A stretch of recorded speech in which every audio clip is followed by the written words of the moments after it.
हाँ मुझे दोस्तों अॼु असां ॻाल्हाईंदासीं हिकु सिंधियुनि जी ख़ासि ऐं अहम शइ बाबति जेका सिर्फ़ु हिकु कपिड़ो न आहे पर सिंध जी गैरत आहे, सकाफ़त आहे, इज़त आहे, सुञाणप आहे, महिमान नवाज़ी सभु शयूं हुन हिकु शइ में समायल आहिनि। ऐं चयो वञे थो त जॾहिं बि को सिंधी हूअ खे महिमान नवाज़ी तौर ते या तोहफ़े तौर ते उहा शइ ओॾे थो या ॾिए थो त उहो सिर्फ़ु हिकु कपिड़ो न आहे पर उन जी इज़त आहे। उनखे असां चवंदा आहियूं अजरक, जेको असांजी सकाफ़तनि मां हिकु तमामु बहितरीन ख़ूबसूरत सकाफ़त आहे। दोस्तों अजरक 5000 साल अॻु मुंहिंजे दड़े खां वठी करे अॼु ताईं सिंध जी सुञाणप जो हिकु अहम निशान आहे। दोस्तों मुंहिंजे दड़े मां मिलियल जेके डिज़ाइनूं आहिनि ऐं असांजे कुलनि ते पातल जेको अजरक आहे उन जे विच में हिकु तसलसल कड़ी आहे जेका असांजी सिंधियुनि जी सकाफ़त जो ज़िंदा सबूत आहे। उहो दोस्तों जेको अजरक आहे उहो मुंहिंजे दौर जे गिटियुनि खां वठी करे अॼु जे जदीद दौर ताईं बि जारी आहे। उहो ही जेको अजरक आहे उहो हिकु टुकड़ो न आहे पर हज़ारे सालनि जी तारीख़ आहे, तहज़ीब आहे ऐं हुनुर आहे असां सिंधियुनि जो।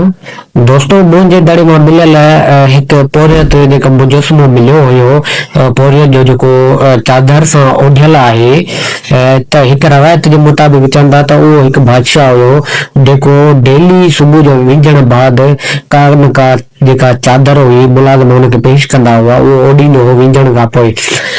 हिकु दफ़े छा थियो, मुलाज़िम जेको आहे उहो अजरक हुनखे ॾिनो ऐं हुन ओढ़ियो पातो त हुनखे तमामु वणी ऐं अहिड़े नमूने तमामु बहितरीन ख़ूबसूरत अंदाज़ में ठहियल हुई जो ॿिए दफ़े जॾहिं मुलाज़िम अजरक वापसि खणण आयो पिए त हुनखे हुन मना कयो, चई इहो न खण, अॼु बि मां उहा ई पाईंदुमि।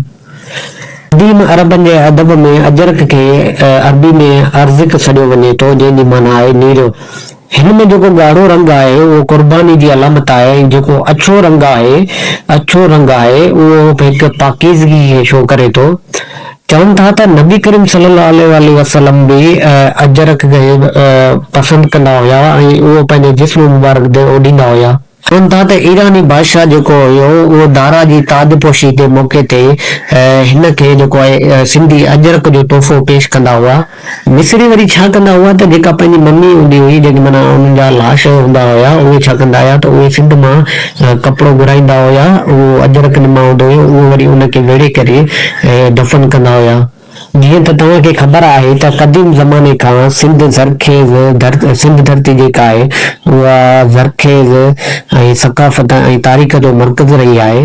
उन जो अंदाज़ो तव्हां मुंहिंजे दड़े जे तारीख़ी माॻनि ऐं असरातनि मां लॻाए सघो।